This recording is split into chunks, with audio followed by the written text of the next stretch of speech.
Hello learners, कैसे हैं आप सभी। I hope you all are doing well. My name is Meenu and welcome back to my channel economic words. Today I am back with another interesting video जिसमें हम एक ऐसे term और एक ऐसे कॉन्सेप्ट के बारे में पढ़ेंगे जिसे हम बार बार अपनी डेली लाइफ में यूज करते हैं and that term is demand, जिसका मतलब हम सभी को पता होना ही चाहिए। So let's get started. तो फ्रेंड्स, डिमांड को पढ़ने से पहले I want to tell you one thing कि डिमांड का कॉन्सेप्ट जो है उसे हम हमेशा कंज्यूमर या फिर बायर के पॉइंट ऑफ व्यू से पढ़ते हैं। मतलब कि एक सामान को खरीदते समय खरीदने वाले के दिमाग में क्या कुछ चल रहा है, कौन से ऐसे फैक्टर्स हैं जो उसके बिहेवियर को इन्फ्लुएंस कर सकते हैं। हमेशा हमेशा डिमांड को पढ़ते हुए हमें उस कंज्यूमर के बिहेवियर को माइंड में रखना है। कंज्यूमर के पॉइंट ऑफ व्यू से हमें डिमांड को पढ़ना है। तो सबसे पहले मैं आपके सामने तीन टर्म्स इंट्रोड्यूस करना चाहती हूँ। First is desire, second is want and third is demand. तो मैं आपसे पूछना चाहती हूँ कि क्या इन तीनों टर्म्स का, that is desire, want and demand, इनका मीनिंग सेम है। Means can we say that desire is equal to want is equal to demand? Then the answer is no. क्यों? क्योंकि डिजायर हम किसी चीज के लिए तभी बोलते हैं कि जब हम किसी चीज को चाहते हैं कि हमारे पास हो, लेकिन हमारे पास उतने पैसे नहीं है कि हम उसे खरीद सके। फॉर एग्जाम्पल लेट्स से कि मैं अभी चाहती हूं कि मेरे पास एक 50 लाख की BMW कार हो, बट क्योंकि मेरे पास उतने पैसे नहीं हैं कि मैं उसे खरीद सकूं, तो वो BMW car is a desire for me. मैं चाहती हूँ, बहुत ज्यादा चाहती हूँ कि मेरे पास हो, बट क्योंकि मेरे पास पैसा नहीं है उतना, तो मैं उसे नहीं खरीद सकती। इट मीन्स जब मेरे पास एबिलिटी टू पे नहीं है, परचेजिंग पावर नहीं है उतनी, मतलब कि परचेजिंग पावर का मतलब होता है किसी भी वस्तु को, किसी भी सामान को खरीदने की क्षमता। जब मेरे पास उतनी क्षमता ही नहीं है, उतने पैसे ही नहीं है कि मैं इसका प्राइस पे कर सकूं, तो सीधी सी बात है वो क्या है, मेरे लिए डिजायर है, विश है कि काश मेरे पास वो चीज होती। Second is want. कोई भी चीज हमारे लिए वांट कब होती है? जब हम चाहते हैं कि हमारे पास वह चीज हो। मतलब कि जब हमारे पास डिजायर तो है, विश तो है कि काश हमारे पास यह चीज होती, हमारे पास एबिलिटी टू पे भी है, मीन्स परचेजिंग पावर भी है, उतने पैसे भी है कि हम उसे खरीद सके, बट हम उस चीज के लिए पे करने को अभी तैयार नहीं है। Means we are not willing to pay for it at that particular price at that point of time. मतलब कि ऐसे समझिए कि वो 50 लाख रुपए अब मेरे पास हैं, मेरे पास आ गए हैं, कहीं से भी मैंने कमा लिए हैं, ठीक है, बट अब क्या हुआ, मेरा मन बदल गया। मैं अभी भी चाहती तो हूँ कि मेरे पास वो BMW कार हो, मेरे पास पैसे भी हैं, बट अब मैंने सोचा है कि यार उस एक कार पे वो 50 लाख रुपए स्पेंड करने से अच्छा है कि मैं और बहुत सारी चीजें कर सकती हूँ उस कार से, या फिर और कुछ इंपॉर्टेंट और चीजें होंगी, जैसे कि मैं घर बना सकती हूँ, ठीक है, मैं अपनी एजुकेशन पर लगा सकती हूँ। तो इस पॉइंट ऑफ टाइम पर मैं चाहती हूँ हो, but I am not willing to pay for it. मैं अभी उतने पैसे पे करने के लिए तैयार नहीं हूं, तो वो मेरे लिए क्या बन गई है, वो BMW कार मेरे लिए वांट बन गई है, क्योंकि मैं चाहती हूँ हो, मेरे पास पैसे भी हैं, बट इस पॉइंट ऑफ टाइम पर I am not willing to pay for it. तो कोई भी चीज या कोई भी डिजायर वांट कब बनती है? सबसे पहली बात जब हमारे पास डिजायर हो, दूसरा जब हमारे पास परचेजिंग पावर हो, but we are not willing to pay for it, तो वो हमारे लिए वांट बनकर रह जाती है। तो मैम अब ये डिमांड क्या होती है, या फिर ये डिजायर या वांट डिमांड कब बनेगी? जब जब हमारे पास पहली चीज डिजायर हो किसी चीज को परचेज करने की, कि कोई चीज हो हमारे पास, दूसरा हमारे पास परचेजिंग पावर हो, क्षमता हो, उतने पैसे हो, एबिलिटी टू पे हो, और तीसरा जब हम उस चीज पर उतने पैसे खर्च करने को तैयार हो जाते हैं, means we are willing to pay for it, हम उस चीज को खरीदने को तैयार हैं। तो डिमांड कब बनती है?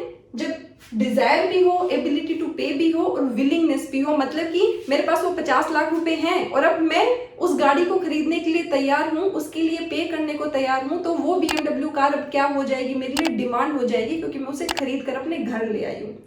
एक और एग्जाम्पल के साथ समझते हैं हम इसे। Now let's understand the difference between desire, want and demand with the help of this example. आपको और अच्छे से क्लियर हो जाएगा। Let's suppose there are 3 individuals, एक का नाम है सुरेश, दूसरे का नाम है सतीश, और तीसरे का नाम है नवीन। ये तीनों ही अपने लिए एक एक आईफोन परचेज करना चाहते हैं जिसका प्राइस है 80,000 रुपीज। सुरेश की इनकम है मंथली इनकम 5,000 रुपीज, सतीश की है 85,000 रुपीज और नवीन की हम 1,50,000 रुपीज। तो पहले सुरेश का केस देखते हैं, फिर सतीश का देखेंगे और फाइनली देखेंगे नवीन का। सुरेश इस आईफोन को परचेज करना चाहता है बट उसकी इनकम कितनी है 5,000 रुपीज। तो सुरेश के लिए इस आईफोन को परचेज करना क्या है, इज अ डिजायर और अ विश। क्यों? क्योंकि प्राइस बहुत ज्यादा है आईफोन का और इनकम बहुत कम है, मतलब उतना पैसा ही नहीं है कि वो उस आईफोन को परचेज कर सके। तो डिमांड कहां से क्रिएट करेगा? तो सुरेश के लिए ये आईफोन परचेज करना क्या हो गया, इज अ डिजायर और a wish to have that iPhone. Second, Satish जिसकी इनकम है 85,000 रुपीज पर मंथ, जो 85,000 रुपए हर महीने कमाता है, क्या ये इस आईफोन को परचेज कर सकता है? बिल्कुल कर सकता है, क्योंकि इनकम 85,000 है, प्राइस 80,000 है, तो मतलब एबिलिटी टू पे तो है सतीश के पास। क्या है? एबिलिटी टू पे और परचेजिंग पावर। परचेजिंग पावर का मतलब किसी भी चीज को, किसी भी सामान को खरीदने की क्षमता, जो कि सतीश के पास है। अब सतीश ने कैलकुलेशन की कि अगर मैं अपनी इस इनकम में से, जो कि 85,000 रुपीज है, उसमें से 80,000 रुपए सिर्फ एक फोन को खरीदने पर लगा दूंगा तो मैं मेरे महीने का जो खर्चा है वो कैसे चलाऊंगा। तो सतीश ने क्या किया, इस आईफोन को परचेज करने का आइडिया कर दिया ड्रॉप। मतलब कि Satish is not willing to pay, willingness नहीं है। विलिंगनेस टू पे क्या है? नहीं है कि अभी उसे इस आईफोन का प्राइस बहुत ज्यादा लग रहा है, मतलब कि इसको लग रहा है कि यह आईफोन इसकी आउट ऑफ रीच है, तो इसलिए क्या है, उसकी विलिंगनेस टू पे नहीं है। तो सतीश के लिए यह आईफोन क्या हो गया, एक वांट हो गया, क्योंकि डिजायर तो है, विश तो है कि इसके पास आईफोन हो, एबिलिटी टू पे भी है, बट विलिंगनेस टू पे नहीं है, क्योंकि अभी उसके पास उतने पैसे नहीं है, उतने पैसे इन द सेंस कि उसके लिए और चीजें ज्यादा इंपॉर्टेंट है और आईफोन का प्राइस उसे बहुत ज्यादा लग रहा है, इसलिए ही is not willing to spend that much money और that much proportion of his income on just a phone. Third है नवीन, जो कमाता है 1,50,000 रुपए। नवीन ने भी कैलकुलेशन की और उसने देखा कि अगर वह अपनी इस इनकम में से 80,000 रुपए इस आईफोन की परचेजिंग पर खर्च कर भी देता है तो भी ही स्टिल लेफ्ट विद ₹70,000, जिसमें उसके महीने का खर्च आराम से निकल जाएगा। तो यह एप्पल स्टोर पर गया और उसने आईफोन परचेज किया और अपने घर ले आया। इट मीन्स नवीन ने इस आईफोन की डिमांड क्रिएट की मार्केट में। तो नवीन के केस में हमने क्या देखा, सबसे पहली चीज तो वह चाहता था कि उसके पास आईफोन हो, means he has this desire to have this iPhone. Second is ability to pay है, मतलब परचेजिंग पावर है, उतने पैसे भी हैं। Third is he is willing to pay, उन पैसों को खर्च भी करना चाहता है, willingness to pay भी है।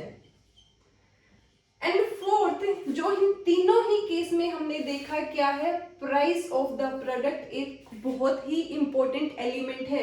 अगर यही आईफोन होता 2,000 रुपए का तो सुरेश भी खरीद लेता, सतीश भी खरीद लेता और नवीन को तो खरीदना ही था, तो मतलब 3 लोग इस आईफोन की डिमांड क्रिएट कर पाते, लेकिन अभी की है सिर्फ और सिर्फ नवीन ने, क्योंकि प्राइस ऑफ द प्रोडक्ट बहुत ही इंपॉर्टेंट एलिमेंट है। तो फोर्थ क्या है, is price of a product, and fifth is time period. इस पॉइंट ऑफ टाइम पर सुरेश और सतीश दोनों के लिए इस आईफोन को परचेज करना पॉसिबल नहीं है, क्योंकि उनके पास उतना पैसा नहीं है कि वो इस पर खर्च कर सके। सतीश के पास है, एबिलिटी टू पे तो है, बट विलिंगनेस टू पे नहीं है, और उसके पीछे कहीं ना कहीं फैक्टर है कि आईफोन का प्राइस बहुत ज्यादा है। तो इस पॉइंट ऑफ टाइम पर इनके लिए परचेज करना पॉसिबल नहीं है। जब इन दोनों की इनकम बढ़ जाएगी तो भी मतलब कि ये दोनों भी उस टाइम पर इस आईफोन को परचेज कर पाएंगे। तो फिफ्थ फैक्टर हो गया टाइम पीरियड। तो किसी भी डिजायर को अगर डिमांड में कन्वर्ट करना है तो 5 चीजों का होना इंपॉर्टेंट है। सबसे पहली चीज तो डिजायर, खुद किसी की हमारे पास एक चीज हो तभी तो हम उसकी डिमांड क्रिएट करते, तभी तो हम चाहते हैं कि वह सामान हमारे पास हो। सेकेंड इज एबिलिटी टू पे, कि हमारे पास उतना पैसा हो। थर्ड, उस पैसे को खर्च करने की विलिंगनेस भी हो कि मैं खर्च कर दूंगी। Fourth is price of the product, कि हमारी रेंज के अंदर हो वो price. And fifth is time period. तो ये पांचों ही चीजें बहुत इंपॉर्टेंट है किसी भी डिजायर को डिमांड में कन्वर्ट करने के लिए। अब अगर हम डिमांड को डेफिनेशन फॉर्म में देखें तो हम इसे लिख सकते हैं that demand is the number of goods that the consumers are willing as well as able to buy at various prices during a given time frame, and this time frame can be of a month, या फिर 6 महीने का हो सकता है, या फिर 1 साल का हो सकता है, इनफैक्ट 1 दिन भी हो सकता है। For example, demand for iPhone 12 which is worth 80,000 was 5 lakh units in 2021। यहाँ पर क्या शो कर रहा है, ये विलिंगनेस भी शो कर रहा है, purchasing power that is ability to pay भी शो कर रहा है, प्लस प्राइस भी शो कर रहा है, क्वांटिटी भी शो कर रहा है, एंड टाइम फ्रेम भी कर रहा है। It means it is the perfect example of creating a demand in the market. अब फर्दर डिमांड के 2 टाइप्स होते हैं, one is individual demand and other is market demand. Individual demand नाम से ही पता लग रहा है, मतलब कि किसी इंडिविजुअल द्वारा की गई डिमांड, मतलब कि किसी एक व्यक्ति द्वारा किसी कॉमोडिटी की कितनी क्वांटिटीज और कितनी यूनिट्स परचेज की जाती है एट वेरियस प्राइसेस, उसे हम क्या बोलते हैं, individual demand. Whereas market demand मतलब सभी के द्वारा की गई डिमांड, सभी के द्वारा परचेज की गई क्वांटिटीज और यूनिट्स किसी कमोडिटी की एट वेरियस प्राइसेस, उसे हम क्या बोलेंगे, मार्केट डिमांड। मतलब कि जब हम उन सभी क्वांटिटीज को ऐड कर देंगे तो हमें क्या मिल जाएगी, हमें मार्केट डिमांड मिल जाएगी। फॉर एग्जाम्पल लेट्स सपोज एक फैमिली है जिसमें 4 लोग हैं, मान लेते हैं सुरेश है, उसका भाई सतीश है, उनकी मम्मी है एंड देयर फादर। सुरेश ने एक आईफोन परचेज किया, सतीश ने एक आईफोन परचेज किया, उनकी मदर ने भी एक आईफोन परचेज किया और उनके फादर ने भी एक आईफोन परचेज किया। तो अगर हम इंडिविजुअली देखें तो सभी ने एक एक आईफोन की ही डिमांड क्रिएट की। सुरेश के पॉइंट ऑफ व्यू से देखें तो एक की, सतीश ने भी एक किया, मदर ने भी एक किया और उनके फादर ने भी एक किया। बट अगर हम इन सबको ऐड कर दें, मतलब कि इस फैमिली की डिमांड देखें, तो उन्होंने कितने आईफोन परचेज किए, 4 आईफोन्स परचेज किए। तो बस यही सेम चीज हमें मार्केट में अप्लाई कर देनी है। तो मार्केट डिमांड क्या हो जाएगी, सभी इंडिविजुअल्स द्वारा की गई डिमांड को जब ऐड कर दे तो हमें क्या मिल जाती है, मार्केट डिमांड। तो हम क्या बोल सकते हैं, individual demand is the quantity of a commodity that a consumer is willing and able to buy at various prices during a given time frame, एक कंज्यूमर द्वारा की गई डिमांड। Whereas मार्केट डिमांड में क्या हो जाएगा, is the quantity of a good that all the consumers are willing and able to buy at various prices during a given time frame। तो हमें क्या मिल जाएगा, हमें मार्केट डिमांड मिल जाएगी। तो फ्रेंड्स डिमांड हमने देख लिया, इंडिविजुअल डिमांड देख लिया, मार्केट डिमांड देख लिया। अब नेक्स्ट लेक्चर में हम देखेंगे factors affecting demand and the law of demand. So this was all about today's lecture. Thank you very much for watching this video. I hope आपको चीजें क्लियर होंगी, and if you found this video useful then do like it and share it, and also don't forget to subscribe to my channel, and you can also follow me on my Instagram handle by the same name, that is economic words. So thank you very much. See you soon in the next video. Till then, keep watching and keep learning with economic words.